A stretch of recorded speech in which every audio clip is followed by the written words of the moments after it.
Hi everyone, my name is Ali-Ayman. If this is the first video you've seen from my channel, I am an electrical and electronics engineering student, and on this channel I do my best to help people ascend to higher levels of knowledge, understanding, and self-improvement. And as a result, I'll be posting content on education, finance, and self-development. So if that sounds like something that interests you, do watch my videos. This will be the third video on our series on atomic structure. Today we will be looking at the arrangement of the electrons. So if you've watched the first video on this series, you'll recall that there were discoveries or assumptions based on a number of experiments conducted, mainly in the late 19th, early 20th century. And there were actually more discoveries after this. The ones we looked at before were mainly relating to the nature of the atom and what an atom consists of. And the ones we'll be looking at today are more related to the arrangement of the electrons, which is our topic for today. So the biggest, discovery when it comes to the arrangement of the electrons in atoms was actually made by Niels Bohr. And Niels Bohr proposed that atoms consist of a small positively charged nucleus, which is what we've seen before, and it's been, confirmed, mainly through alpha scattering experiments conducted by Ernst Rutherford and his students. And that obviously came to the conclusion that an atom consists of a small positively charged nucleus, which is where most of the mass of the atom is located. And it was also determined that most of an atom is actually empty space because most of the alpha particles pass through. If you've seen the video, as you would remember, the alpha particles almost all pass through the gold sheet unaffected. So he proposed that atoms consist of a small positively charged nucleus with electrons orbiting this nucleus at specific distances and energy levels. Right, so these energy levels, we also call them shells, and if you've done GCSE chemistry, you would be familiar with the term shells. Energy levels is another term we use for shells, and you can think of them as different levels of orbits through which electrons orbit the nucleus. So some will orbit the nucleus at lower energy levels, so shells closer to the nucleus, or higher energy levels, shells further away from the nucleus, and the total or maximum number of electrons each energy level or shell can fit will be a matter we'll discuss later in this video. And he also proposed electrons could absorb light to move to higher energy levels and emit light to move to lower energy levels. When we say absorb and emit light, we're talking about electromagnetic waves. So electrons that orbit the nucleus can, absorb energy from electromagnetic waves, and this, as we will look at in future videos, uh, does what we call excite the electrons to higher energy levels. So when we say excite, we mean the electron gains enough energy to jump to higher energy levels, and that's what we call electron excitation. And electrons can also lose energy by emitting electromagnetic radiation, and that causes the electron to move back down to lower energy levels. But that's a topic we'll look at in a future video, primarily pertaining to physics. Next, this scientist called Erwin Schrödinger, he came up with the equation that proves electrons have properties of both waves and particles. And this would obviously lead to the theory of quantum mechanics. Again, this is beyond the scope of this video, uh, but this here is what we're interested in. So electrons have both wave and particle properties, and this is something we will look at in more detail in an upcoming video on this series, so look out for that. And now, as you would remember, if you've seen the last video, we said that after more alpha scattering experiments, the discovery of the neutron came about, and this was because after more alpha scattering experiments, it became clear that the total mass of an atom's nucleus was greater than the total mass of the protons in the nucleus of the atom. So James Chadwick came to the conclusion that there must be another type of subatomic particle in the nucleus of an atom with the same mass as a proton, but with no charge, and he came to the conclusion that this subatomic particle can't have any charge because it was really hard to detect. And eventually, this subatomic particle which was discovered was called the neutron.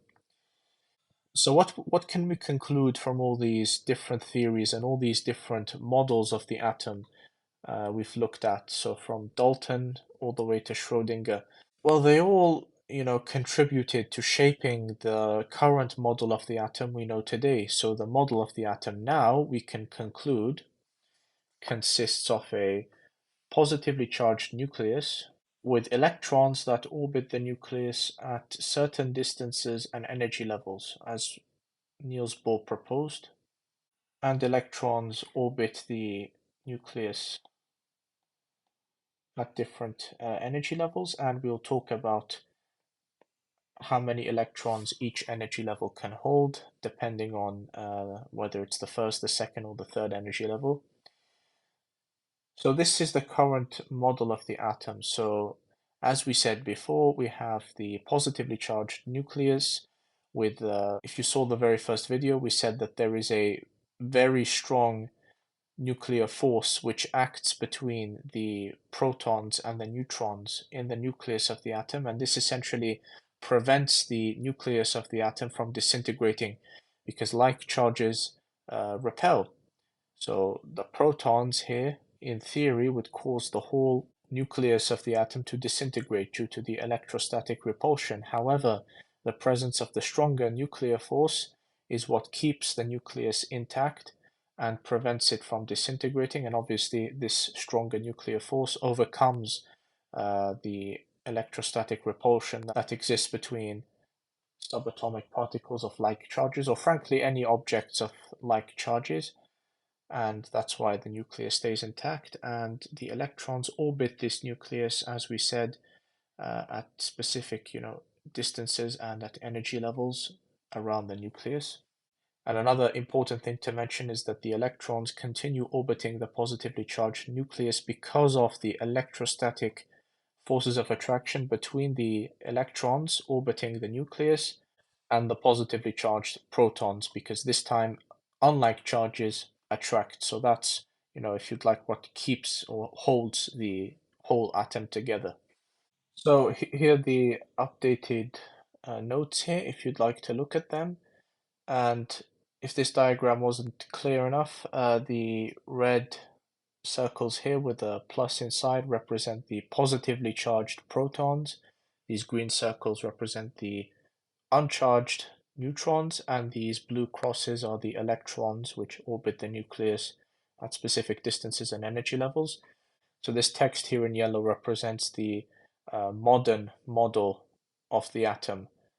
It should be noted that we will go into a little more detail on this, particularly when it comes to the nature of the electrons. We'll talk about sub-energy levels and orbitals. That'll make the whole picture look a lot clearer, and this will be new to you if you've just completed a qualification like GCSE. This will expand on the knowledge you may have learnt about electrons just filling main energy levels. What will come in the upcoming videos will build on that. Okay, so now let's look at the electron arrangement. So I'm going to go through each of these bullet points here. So to make things easier, I will just write down the chemical symbol.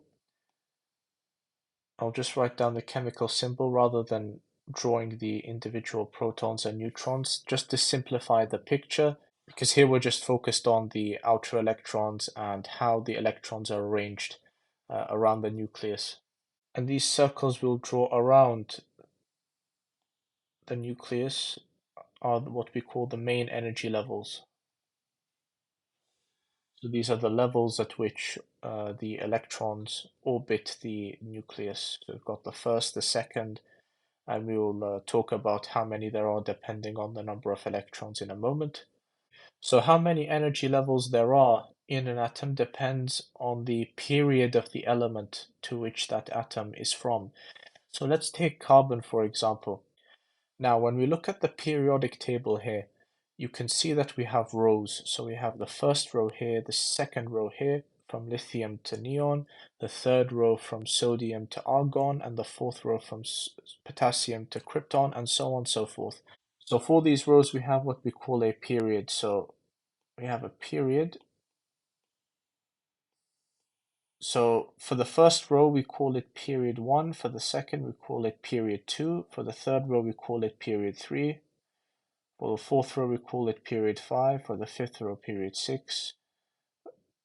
For the fifth row, period 5. For the sixth row, period 6. And for the last row, obviously, period 7.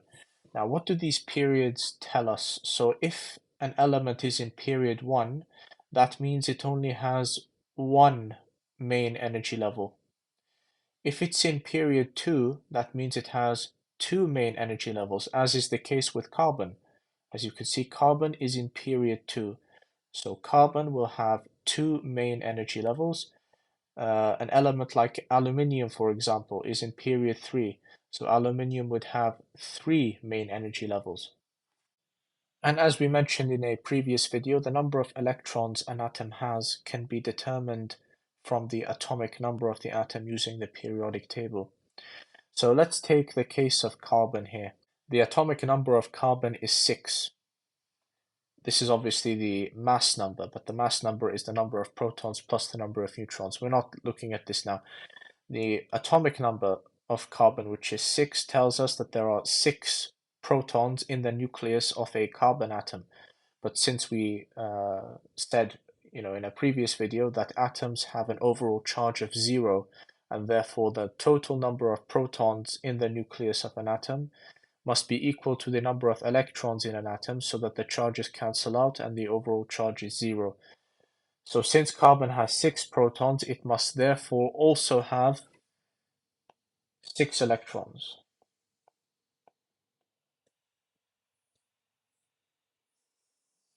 And a very important point here is the maximum number of electrons one main energy level can hold is determined using the formula 2n squared, where n is the energy level number. So for example, for the first energy level, the maximum number of electrons will be equal to 2 times 1 squared. The answer to this is just 2. For the second energy level, the maximum number of electrons, the second energy level of any atom, by the way, not just for carbon, for any atom this applies, the maximum number of electrons the second energy level can hold is equal to 2 times 2 squared, and the answer to that is 8. And then for the third energy level, for example, in the case of sodium, which has a third main energy level, the maximum number of electrons its outermost energy level can hold is equal to 2 times 3 squared. And the answer to that is 18. So as a result, based on what we've looked at here, the first main energy level can hold a maximum of 2 electrons. The second main energy level can hold a maximum number of 8 electrons, and the third can hold a maximum of 18, and so on. So the electrons fill each main energy level from the first, and only if one is completely full, then we fill in the next energy level, and only until that one is completely full do we fill in the next one. And obviously, whether or not any of these energy levels are full depends on the number of electrons the atom has. We've established that carbon has 6 electrons.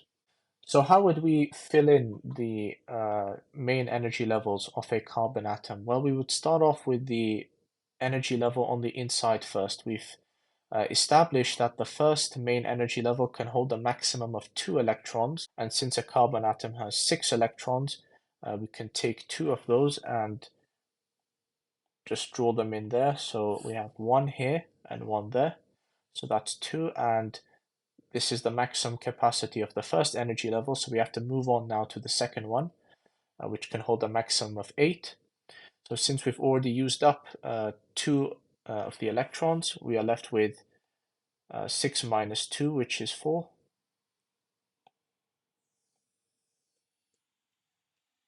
And now these remaining 4 electrons will fill in the second main energy level, or the outermost energy level in this case.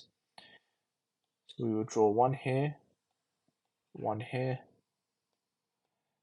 1 here, and 1 here. And this is an example of a dot and cross diagram. So we're showing the the arrangement of the electrons in a particular atom using crosses and the chemical symbol being in the center. And this is just a way to, make it clear where the electrons are, which main energy level they are in. And later on, as you will see, we will be able to tell things very easily, like chemical reactivity, like conducting electricity, and so on.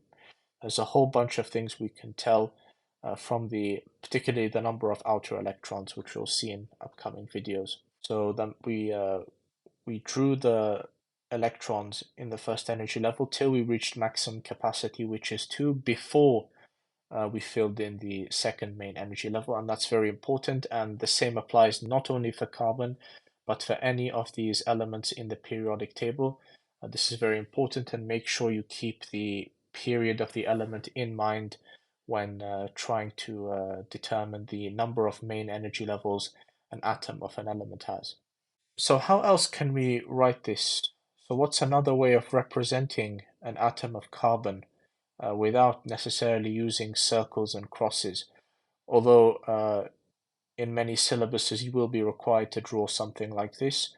I did A level and GCSE, and we were required to draw this quite regularly. But we were also asked to use this shorthand notation also very frequently. So how else would we write this? Well, what we would do is we would write the name of the element first, carbon, and then we would open up brackets, and then we look at the number of electrons that are in the innermost energy level, which is the first one in this case, and the number of electrons which fill in the first main energy level is 2. So we would write 2 here and then a comma, and then we look at the number of electrons on the next main energy level, which is 4 in this case. And we don't write a comma here because that's all the energy levels we have. So we just we just close the brackets. And this is another way of, so this is another way of showing this. And it's just, another way of expressing an atom of an element and where the electrons in this atom are located. Now here's some summary questions I would like you to try. Please pause the video and use what you've learned in this video and hopefully in the previous ones to answer these questions.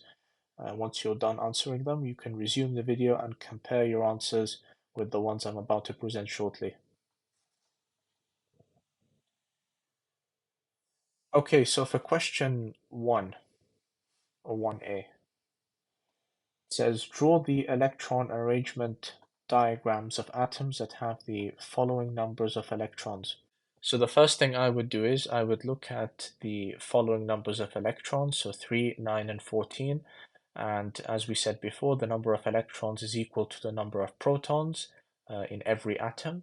So these will tell us the atomic number of the atom in question, and we can just look that up in the periodic table. So let's start off with the first one.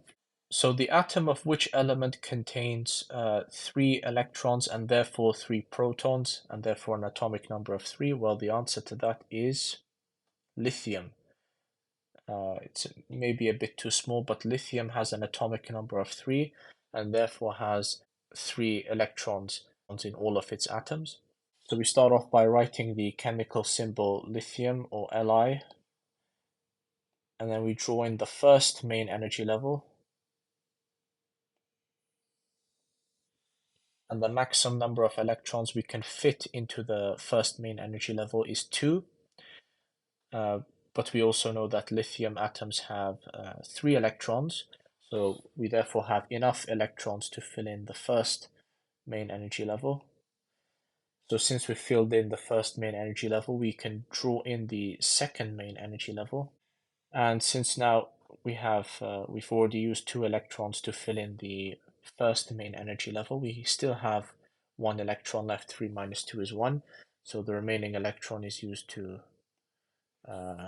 fill in 1 space from the second main energy level. And you can see here that all lithium atoms have 2 main energy levels, and that's obviously because Lithium is in period 2 and therefore has 2 main energy levels. Okay, now for part B. We're given an atom that has 3 electrons and therefore 3 protons.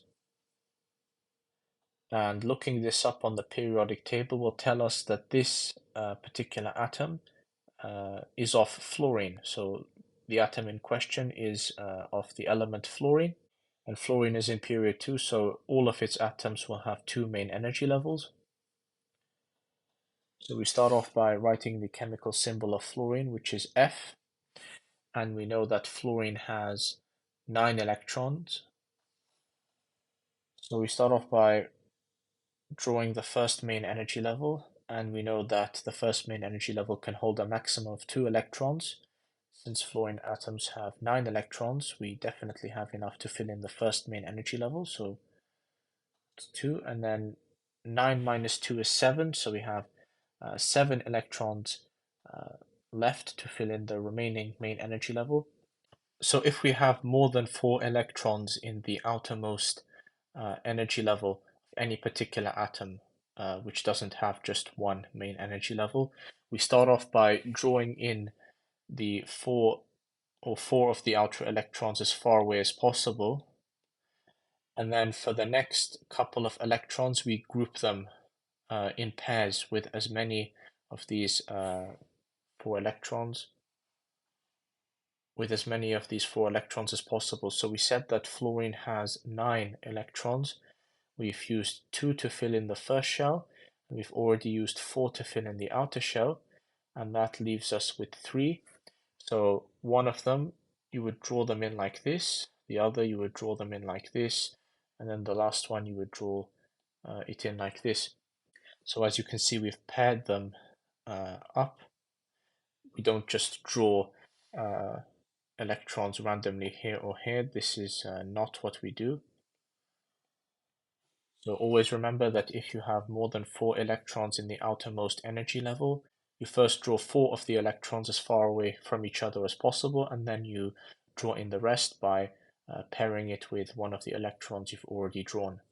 Now for part C, we're looking at an atom which has 14 electrons. Using the periodic table, we can look up this particular element, and the atom in question is of silicon.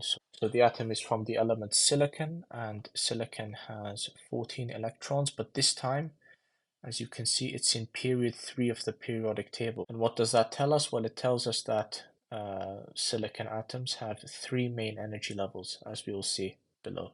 So we start off by writing the chemical symbol of silicon, which is Si, and we draw in the first main energy level, and we said that silicon atoms have 14 electrons, so we definitely have enough to fill in the first main energy level, which is 2. So we're left now with 12. 14 minus 2 is 12. And we can use 8 of these 12 remaining electrons to completely fill the second main energy level.